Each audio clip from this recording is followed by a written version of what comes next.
All right, now I'm gonna show you guys a trick. They don't want you to know this trick, but I do.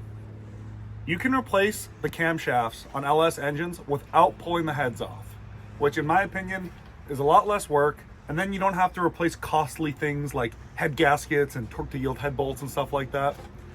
I'm gonna show you how to do it for $1.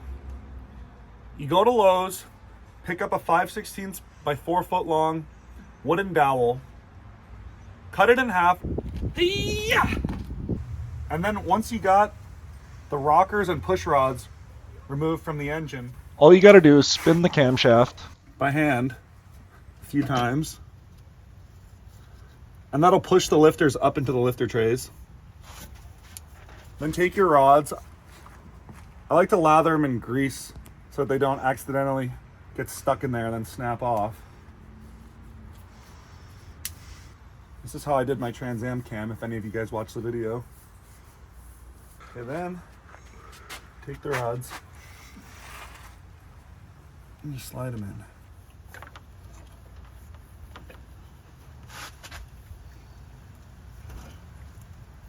Oh, look at that.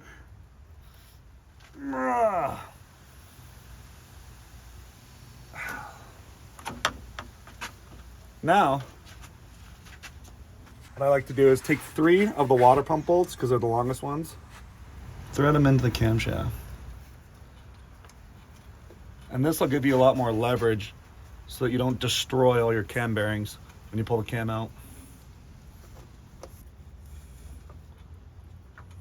Then you got to apply downward pressure while you do this to lift the back end of the cam up. Just very gently wiggle it out of there.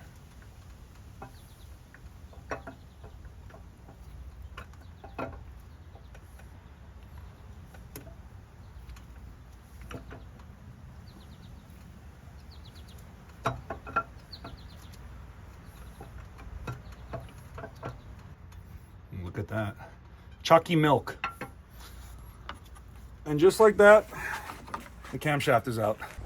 All right, now it's time to install this offshore clone of a Sloppy Mechanics Stage 2 camshaft. I don't have any assembly lube, so we're gonna use some 7590 gear lube. Just gonna lather it on there.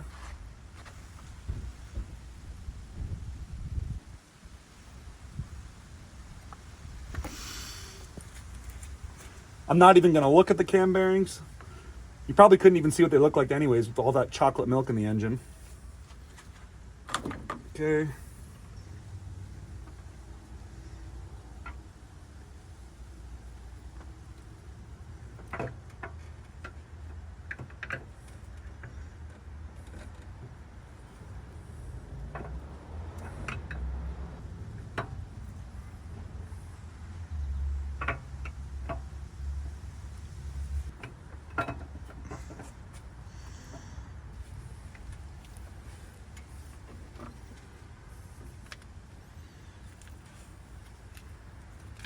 Bada bing, bada boom.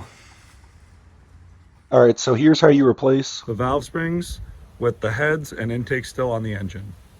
So I get about a foot long piece of either like fuel line or rope or wire or whatever you can find, about a foot long, stick it down the spark plug hole, but leave enough so that you can grab it and pull it out. Rotate the engine over until it stops, because that piece of fuel line gets wedged between the piston and the valves.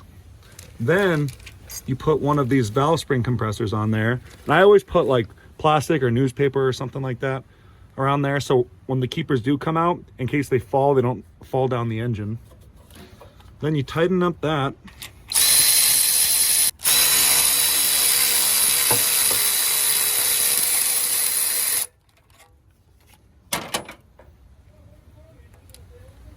And boom, just like that, you can get those out with a little magnet stick.